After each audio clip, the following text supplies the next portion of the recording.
Hello, good morning, students. This is Human Anatomy 1 for nursing first year. Today we are going to see nervous system or neuroanatomy. So have attention. At the end of the chapter, I will ask you a question.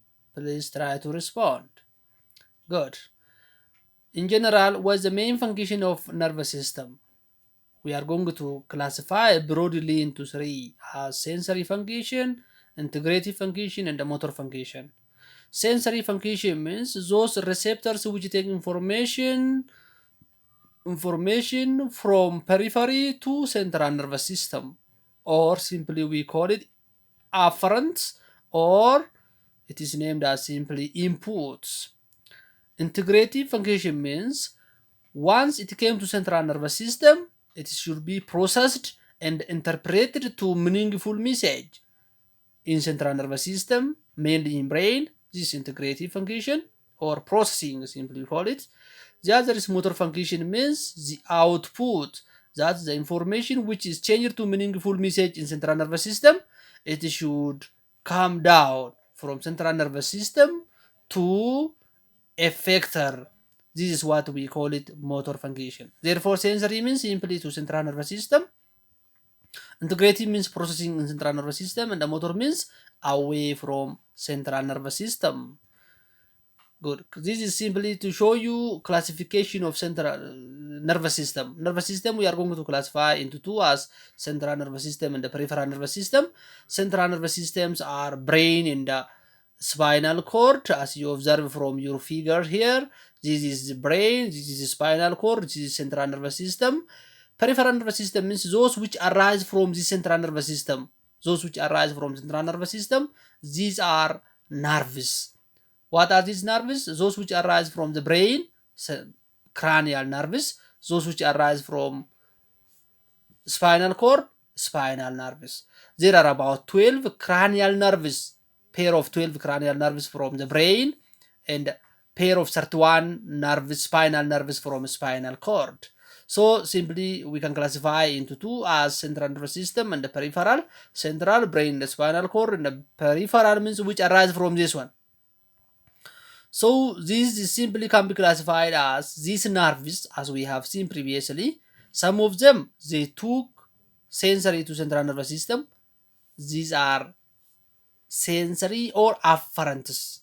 Afferents, those which respond or bring information, conveys information from central nervous system to effector organ.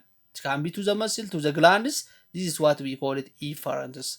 Efferent further we can classify into somatic nervous system and autonomic nervous system.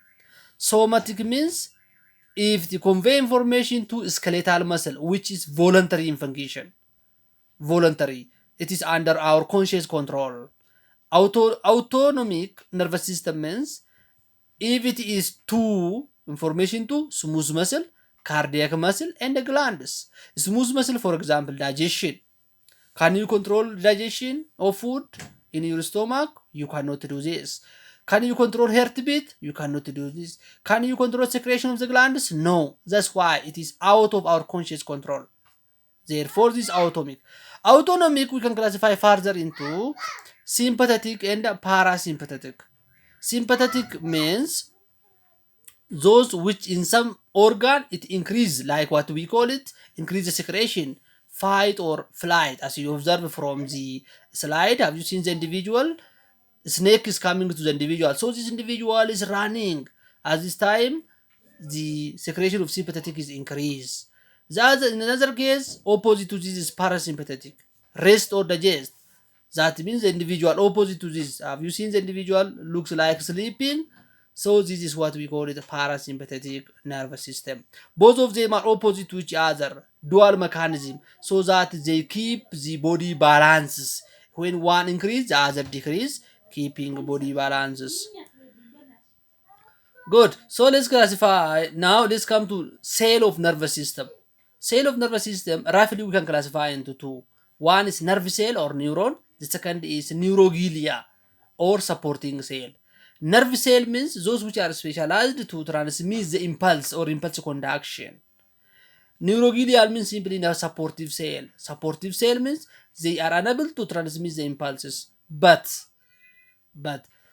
they can support the nerve cell, like in nourishing the food, protective, coverings, in different kinds. That's why simply we can classify these cells into two: nerve cell and neuroglial cell. Nerve cell or neurons, they have major three parts: cell body, dendrites, and axon. Observe from previous slide that this cells, look, this, observe this one, this is the cell body, these are what we call it dendrites, which bring information to cell body. From cell body the information is coming through the axon. Here is the axon, which is covered by myelin sheath, yellow color, and it bring to effector organ. So the major three are dendrites, axon, and cell bodies. Neuroglial cells, there are six neuroglial cells in which we can classify as those which are located in central nervous system and those which are located in peripheral nervous system. In central nervous system, they are four, like astrocytes, oligodendrocytes, microglia, and ependymal cells. Astrocytes are mainly covering the brain. Oligodendrocytes, they produce cerebrospinal fluid in the central nervous system. Microglia, they are protective. Ependymal cells, they produce cerebrospinal fluid. Sorry, oligodendrocyte cells, they produce myelin sheaths in central nervous system.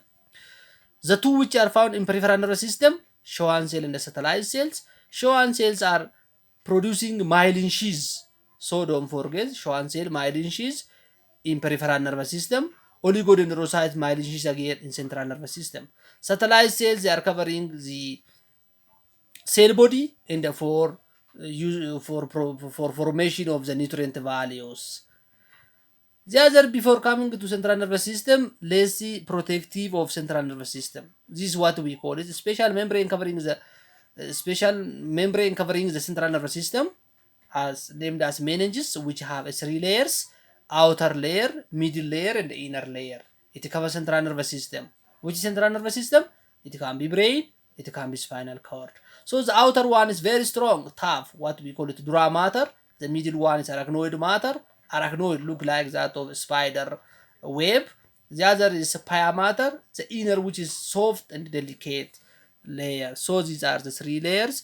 So the most outer layer here, as you observe from the figures here, the outer layer dura mater. There, the inner, next to that is arachnoid mater, and the next to that is pia mater. So there are special space between them. Between arachnoid mater and the dura mater, subdural space, below dura mater, subdural space. It is a potential space, not normal space, potential space. The other is space between the arachnoid and the pia mater. Here is normal space, where normal accumulation of cerebrospinal fluid is stored, normal accumulation. What you observe on the lateral side, these are nerves from spinal cord. This is spinal cord, from spinal cord, and these nerves have two roots: anterior root and posterior root. Posterior root is sensory, anterior root is motor. So totally they are coming together in the form spinal nerve, which is mixed. That means both sensory and motor, and they arise from spinal cord. And here is a cross-sectional. When you cross-sectionally look at the spinal cord, it looks like this one: anterior view and a posterior view. Anteriorly, you will have a fissure here, anterior median fissure. Posteriorly, it is named as a sulcus. The other, you will have a column. It can be anteriorly and posteriorly, and on the lateral side again. So this is simply a membrane covering the spinal cord. It can cover also the brain. Good. So let's come to central nervous system. From this central nervous system, one is spinal cord. So spinal cord is continuation of medulla oblongata, which is continuous down up to L2 in adults. Maximum, I mean L1 in adults. Sometimes it can be descend in children up to L2. The maximum length of this spinal cord is 42 to 45 centimeter, and it has special enlargement, cervical enlargement. Those nerves arising from this are supplying the upper limb, and the lumbar enlargement. The nerves arising from this supplies the lower limbs. So the spinal cord looks like this one. As you observe, you can see anterior part and the posterior part. Anterior, it is looks like that of, have you seen here? It is a fissure, but the posterior one is sulcus, line like not gap. Anterior one is gap. So by observing this, you can easily identify anterior one and the posterior one. So anteriorly, you will have anterior column, lateral column, and the posterior column. The same is true. The inner one here, what you observe is a gray matter again. The outer one is white matter. The inner one is gray matter. Don't forget, this is a reverse to the brain. In brain, the outer one is gray, the inner one is white matter. But in spinal cord, the reverse is true. How many nerves are arising from this one? We have said 31 spinal nerves. Some of them around the neck, we call them a cervical nerve, a cervical nerve. Around the thorax, 12 thoracic nerves, 5 lumbar, 5 sacral, and 1 pair of coccyx. So totally 31 spinal nerves arise from spinal cords. Don't forget, as we have said previously, spinal cord it have both anterior and posterior roots, two roots. So that anterior one is motor, posterior one is sensory. So it is mixed. That's why we say all spinal nerves, all 31 spinal nerves, they are mixed nerves. Good. So let's come to brain. Brain is one of the largest organ in the body, consisting of about 100 billion neurons and 10 to 15 trillion neuroglial or supporting cells with a mass of about 1.3 kilogram. Brain anatomically we are going to classify into four, like brainstem, diencephalon, cerebrum, and the cerebellum. But developmentally we are going to classify into three as forebrain, midbrain, and the hindbrain. So the first one, let's come with cerebrum. Cerebrum is the largest part of brain, the first largest part of brain, as you observe from here. Cerebrum, the largest one, here this one, including here from the posterior up to the anterior view, this one, this is what we call it, cerebrum. Cerebrum, as you observe here, it is not smooth. There is what we call it elevation and depression. Elevation and depression. This elevation or looks like mountain, they are named as gyres, and these are the elevation, I mean this depression or rift valley looks like valleys, these are named as sulcus. Therefore gyre and the sulcus, elevation and the depression composed from this one. The other we can simply classify this into different lobes, anteriorly located, anterior frontal lobe area which is covered by frontal bone, parietal lobe area which is covered by parietal bone, occipital lobe area which is covered by occipital bone, and here temporal area which is covered by temporal. So how many major lobes are there here? Four major lobes are there. Good. Cerebral cortex allows sensation for voluntary movement, self-awareness, communication, recognition, and more. Gray matter is about 40% of brain mass, but only 2 to 3 millimeter thick. Contralateral side of the function of the brain is contralateral or contralateral in function. This means the left side of the brain control the right part of the body, and the right part of the brain control the left part of the body. That's what we call it, contralateral in function. So motor means control voluntary motor function. Sensory means allow for conscious recognition of the stimuli. So there is association or that what we call integration.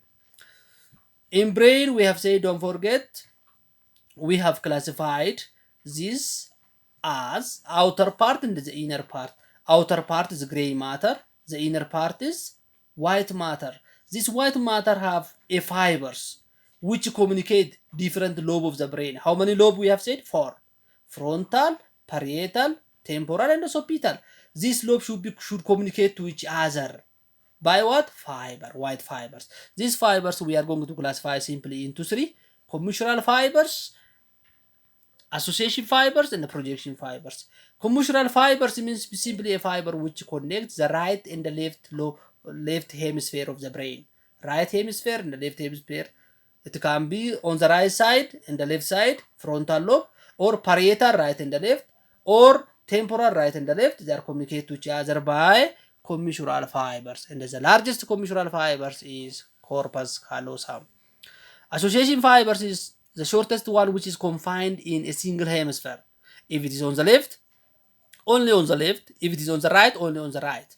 That means on the left side, connect frontal with parietal, parietal with temporal, temporal with occipital. Only on the left. It cannot cross to the right side. Projection fibers means simply it is a fibers entering and leaving the cerebral hemisphere from or to the lower structure. So it connects simply the higher part of the central nervous system to the lower part of central nervous system. So don't forget how many white fibers, 3 white fibers, commissural fibers, association fibers, and projection fibers. The other part of the brains are like thalamus, hypothalamus, these which are located around the diencephalon. Thalamus simply is the inner chamber consisting of paired of oval masses of gray matter organized into nuclei with intercepted tracts of white matter.